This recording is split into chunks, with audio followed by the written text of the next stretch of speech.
What is up, Paramaniac family? I'm standing in an empty field, but this has a ghost story to it. Let's check it out.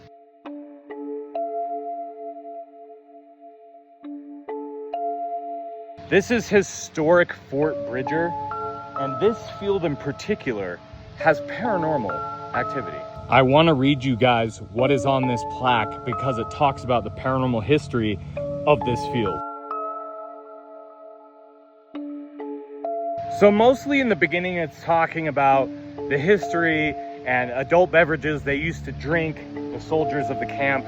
And then it says, speaking of spirits, several reports of phantom soldiers parading across the grounds have been reported even in modern times.